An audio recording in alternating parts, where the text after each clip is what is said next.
Hi, I'm Daniel. And I'm Adam. And welcome back to Mix Minus Review Star Trek: Lower Decks. Tonight we're going to tackle episode 7, Much to Do About Boimler. Adam? Yes, Daniel? I think I am where you were last week. Really? I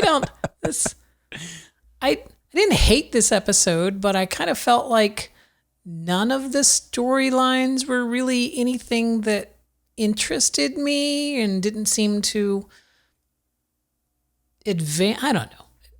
What was your overall thoughts of it? Well, I enjoyed it more. I don't know why. Like, I can't really tell you why I enjoyed it more, but I did enjoy it a little bit more. Wait, I think I know why. Let me posit this theory. Okay. You own a dog.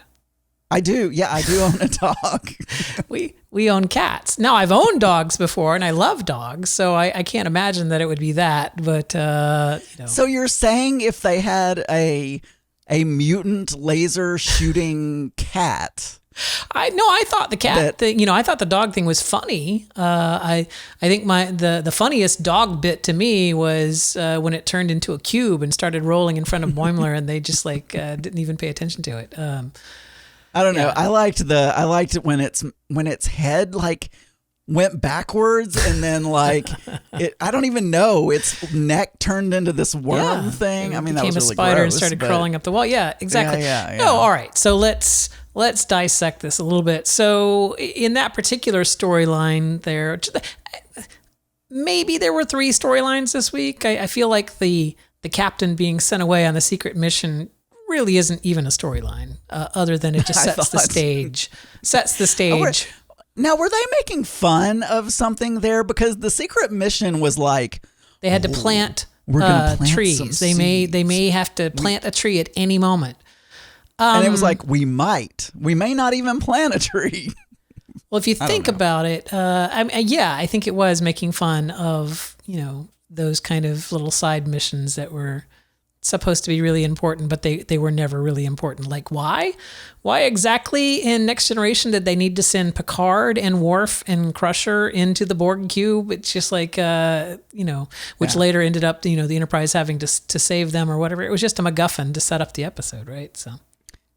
True. Anyway, and the outfits they were wearing were ridiculous. I mean, I don't even know, that's directly from that is directly from the Next Generation episode, because when they were training, they were all dressed in black, and they're like a black ops kind of a thing. So that's the one storyline there, which of course set us up so that Mariner's academy schoolmate, who is now a captain, is the replacing captain. There was a parting shot that I think Mariner made about Captain Jellicoe, which is another Next Generation reference, but her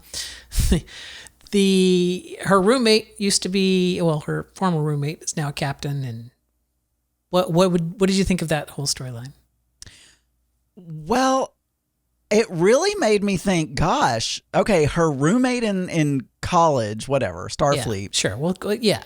That's college age, right? Yeah. Is already a captain. Yeah. And I don't know how many years that would have been, but my assumption is it takes a really long time to make captain. So I was just, not to dissect some little fart joke comedy sort of cartoon. No, but that does bring up the question, right? It's exactly how old is Mariner compared to Boimler or Tendi or Rutherford? We don't really know their ages. And it seems like we know that Mariner has served on 5 ships, and that she's had a rank before. She was a bridge crew officer before on at least one of those ships. So sounds like she's had a longer career than. Well, it's one of those questions. I have no idea how old.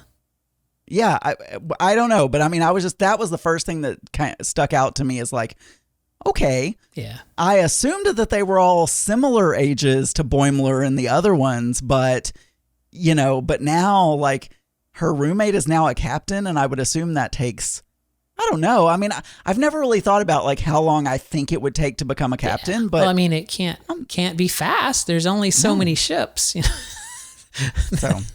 So and then we come back. Go ahead. And we come back to she's doing all these stupid things, right? Yeah. And then it's all because she doesn't want to get promoted, basically. Now, I will give them a little bit of consistency there, because when I watched the second time around, I did notice that she takes a moment to look at the tricorders on in the transporter room and chooses not to pick them up. So it's like, right. She is, instead of the first time through, I didn't catch that. So it's like, oh, I don't have the tricorders. I forgot them. And I was just like, oh, maybe she's choking. Maybe she's, and then of course it turns out that she's being bad because she doesn't want to be a first officer. And she knows that if she does a good job, she's going to get asked to transfer, and she doesn't want to say no to a friend. So maybe, I might just say, hey, I'm kind of liking doing this lower decks thing. Yeah. I'm still trying to figure out what I want to do when I grow up. Yeah, that's kind of what she ended up telling her, right? So it's like yeah. in a typical Star Trek, like nobody ends up, hating each other at the end. There's peace and harmony prevail. And then of course the main kind of storyline that we were drug along, well, I guess it was kind of equal to the Mariner.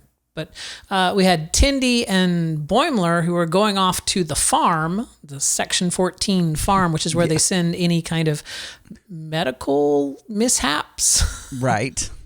So they can be treated. Boimler had gotten into a transporter accident early in the show, like trying to impress the new people, where he hadn't fully phased back, all of which is just a MacGuffin to send him to this farm. And of course, all the medical mishaps on the ship, all the other patients were, oh, we've been here for months and there is no farm. They're going to take you. And the captain was kind of sinister looking and sounding. Yeah, that was weird. It was like, he was like, wah, every time he said something. And then he looked at the camera and said, oh no, that's just the way I laugh. Right. Yeah, but it turns out that there was a farm, and Boimler got cured before he even landed there, but he got cured, and everything was all wrapped up. And then that's when we find out that Tendi's dog can both talk and fly and cough up lightning, apparently. Yeah. Because Tendi didn't know what a dog was. I almost feel, and that storyline was okay. It was kind of like one of those, I don't know, any of the episodes where they like go to some planet, for some, I don't know.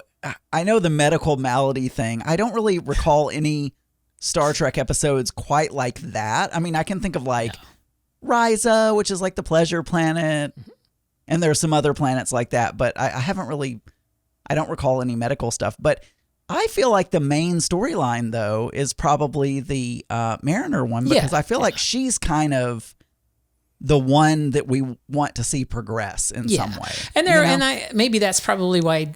Maybe that's probably. That sounds redundant. But I think that's part of the reason that this wasn't my favorite episode, is there wasn't a lot of character growth here. There was kind of some way more questions asked about her background without really giving any kind of satisfying answer. And but at the end of the day, this episode isn't that much different than when she was promoted to be a bridge officer on the Cerritos and didn't really like doing something she didn't want to do. It's like, I think both of those episodes give us the same amount of insight into the characters. So, but are we going to, I guess the question at this point is their goal to give us character growth and all that kind of stuff? Or is it literally just to be a funny cartoon that references other Star Treks? Yeah. And that could very well be, right? There were a lot of funny inside Star Trek references there, with the Christopher Pike wheelchair with the little beep on it, and the the Anthony, who was like turned into a little ugly reptile looking thing. I think it was a callback to Voyager when Janeway and Paris became like little animals. They devolved into animals.